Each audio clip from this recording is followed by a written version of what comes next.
Hello students, welcome to my YouTube channel. My name is Gunjan Arya and I am your English educator. So today we are going to read our second chapter of 5th class. Let's begin our chapter. Chapter name is Wonderful Waste. क्या आपने कभी सुना है कि जो waste होता है वो वंडरफुल भी हो सकता है? चलिए इस चैप्टर का जो टाइटल है वो है वंडरफुल वेस्ट। सो देखते हैं कि जो राइटर है उन्होंने ऐसा क्यों बोला है कि वंडरफुल वेस्ट। अब ये तो हमें स्टोरी पढ़ने के बाद ही पता चलेगा। सो चलिए स्टार्ट करते हैं। Waste can be quite useful, find out for yourself from this story. जो राइटर है यहाँ पर वो क्या बोल रहे हैं कि जो वेस्ट होता है वो बहुत ही ज़्यादा यूजफुल हो सकता है। अब इस स्टोरी को पढ़ने के बाद आपको ये पता चल जाएगा कि ऐसा क्यों बोला गया है। तो चलिए स्टार्ट करते हैं हमारी story. Once the maharaja of Travancore ordered a grand dinner in his palace. एक बार जो ट्रेवनकोर राज्य था वहाँ के जो महाराजा थे उन्होंने अपने पैलेस में एक बहुत बड़ा डिनर जो है वो ऑर्गेनाइज किया, ऑर्डर किया। पैलेस का मतलब होता है महल और ग्रैंड डिनर मतलब कि बहुत बड़ी दावत, ठीक है, जहाँ पर कि बहुत सारे गेस्ट को बुलाया जाता है। और in the afternoon before the dinner, the Maharaja entered the kitchen to survey the dishes that had been prepared for the feast. अब जिस दिन उन्होंने जो ग्रैंड डिनर था वो ऑर्गेनाइज किया था, वो दोपहर के बाद उस दिन किचन में जाते हैं सर्वे करने के लिए। सर्वे का मतलब होता है कि कुछ चेक करना, किसी चीज़ की जांच करना। तो वो देखने जाते हैं कि सारी डिशेज जो है सब कुछ अच्छे तरीके से जो है प्रिपेयर हो चुका है कि नहीं, कि कितना बाकी है। तो ये सारा देखने के लिए जो है वो राजा अंदर किचन के अंदर जाते हैं।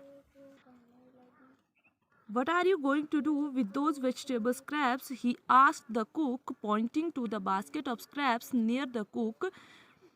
अब जैसे ही महाराजा किचन में एंटर करते हैं तो वहाँ पर एक वेजिटेबल की स्क्रैप्स, जो वेजिटेबल स्क्रैप्स थी वो रखी हुई थी एक बास्केट में। तो वेजिटेबल स्क्रैप्स का बच जाती है, जैसे हम जब कैबेज बनाते हैं या रेडिश और कैरेट बनाते हैं तो एंड पीस, तो ये सारी जितनी वेजिटेबल होती है उसका कुछ ना कुछ बाहरी जो वेस्ट मटेरियल होता है वो बच जाता है, जिसको कि हम फेंक देते हैं।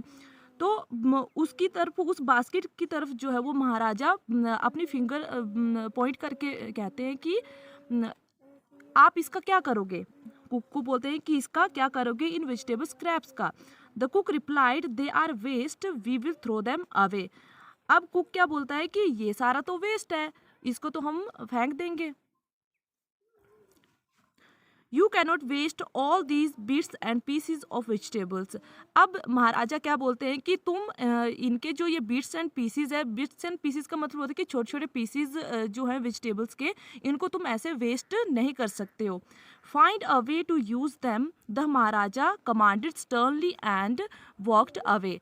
अब महाराजा क्या बोलते हैं कि बहुत स्टर्नली का मतलब होता है कि एक सीरियस वे में जो है वो कमांड देकर जो है वहाँ से चले जाते हैं।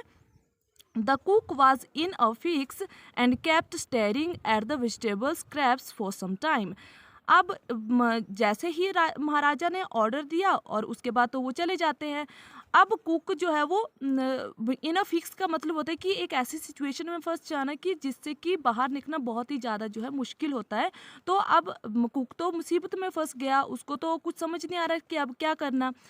और वो क्या करता है कि थोड़ी देर तक जो है उन वेजिटेबल स्क्रैप्स को ऐसे घूरता रहा, उनकी तरफ देखता रहा। स्टेयरिंग का मतलब होता है कि घूरना किसी चीज़ को। तो वो उसकी तरफ देखता रहा थोड़े टाइम तक। And suddenly an idea flashed across his mind.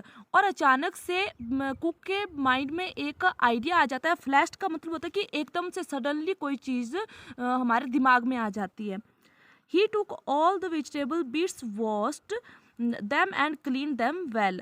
अब कुक क्या करते हैं कि उन सारी वेजिटेबल स्क्रैप्स को लेते हैं और उनके जो छोटे छोटे जितने भी बिट्स एंड पीसीज थे उनको लेते हैं और अच्छे से वॉश करते हैं और उसके बाद उनको क्लीन कर देते हैं अच्छे से।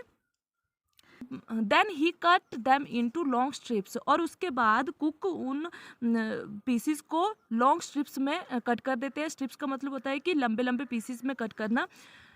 He put them in a huge pot and placed it on the fire to cook, और उसके बाद वो उन सारे स्क्रैप्स को जो है एक बहुत बड़े पॉट में डालते हैं और उसको जो है वो चूल्हे के ऊपर पकाने के लिए रख देते हैं।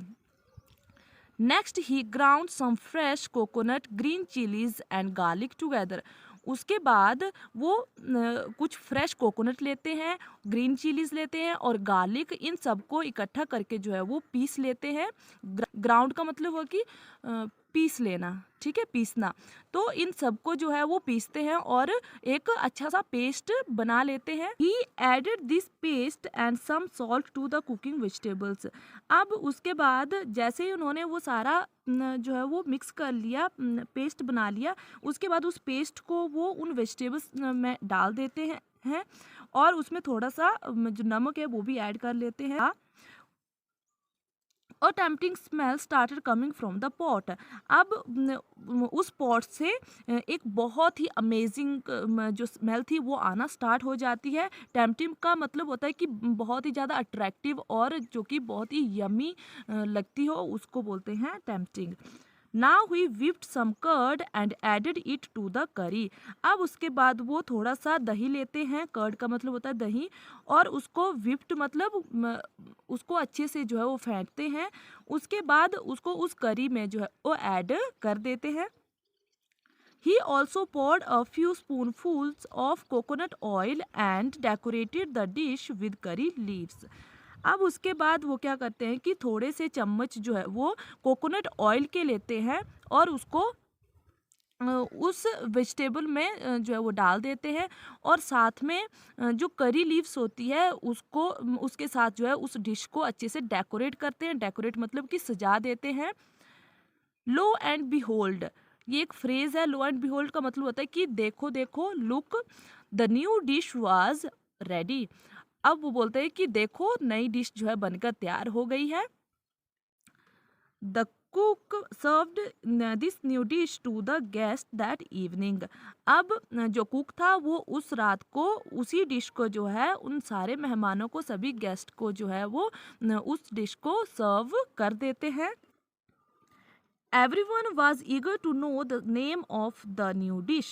अब वहाँ पर जितने भी गेस्ट आए हुए थे वो सारे ही बहुत ही ज़्यादा उत्सुक थे। ईगर का मतलब होता है कि बहुत ही ज़्यादा एक्साइटेड होना किसी चीज़ को जानने के बारे में, ये बहुत ही ज़्यादा उत्सुक होते हैं। तो वहाँ पर जितने भी गेस्ट आए थे वो सारे ही बड़े एक्साइटेड थे उस न्यू डिश का नेम जानने के लिए।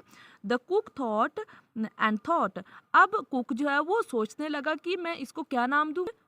Then a name came to his mind. अब उसके बाद जो है उसके दिमाग में एक नाम आता है। ही नेम्ड इट अव्यल। अब कुक उस डिश को क्या नेम देते हैं कि ये जो डिश है वो है अव्यल। Avial became famous all over Kerala and is now one of the dishes in a traditional Kerala feast। अब जो है वो अवियल बहुत ही ज़्यादा जो है केरला में बहुत ही फेमस हो चुकी थी और आज अगर आप देखोगे तो यह केरला की एक ट्रेडिशनल डिश बन चुकी है, ट्रेडिशनल फीस्ट बन चुकी है। ट्रेडिशनल का मतलब होता है कि जब भी कोई स्पेशल ओकेजन होता है या कोई भी फेस्टिवल होता है तो हम जो डिशेस वगैरह बनाते हैं तो उसको हम ट्रेडिशनल डिश बोलेंगे। तो अब उस वो जो अवियल है वो केरला में एक बहुत ही बड़ी जो है वो फेमस डिश बन चुकी है। और अगर आप कभी भी आपको वहाँ जाने का मौका मिला तो आप वहाँ पर जाएंगे तो देखेंगे कि जो अवियल है वो बहुत ही ज़्यादा जो है वो फेमस है। And imagine it all came from a basket of waste. और आप इमेजिन करो कि देखो मतलब वो आई कहाँ से, इतनी टेस्टी जो डिश बनकर तैयार हो गई वो कहाँ से आई, एक वेजिटेबल स्क्रैप्स से आई। तो इस तरह से हम जो है वो चीज़ों को यूज़ कर सकते हैं, उसका रीयूज़ कर सकते हैं। तो आप आजकल देखते होंगे कि यूट्यूब पे भी बहुत सारे ऐसे चीज़ें होती है, ऐसी वीडियोस बनाई होती है कि जिससे मतलब हम जो वेस्ट मटेरियल होता है उसको यूज़ करके बहुत ही यूज़फुल जो थिंग्स है वो बना सकते हैं। तो स्टूडेंट्स ये थी हमारी स्टोरी। आई होप आपको ये अच्छी लगी होगी, और अगर अच्छी लगी है तो मेरे चैनल को प्लीज़ सब्सक्राइब कर दीजिए और अपने दोस्तों के साथ शेयर कीजिए, लाइक कीजिए।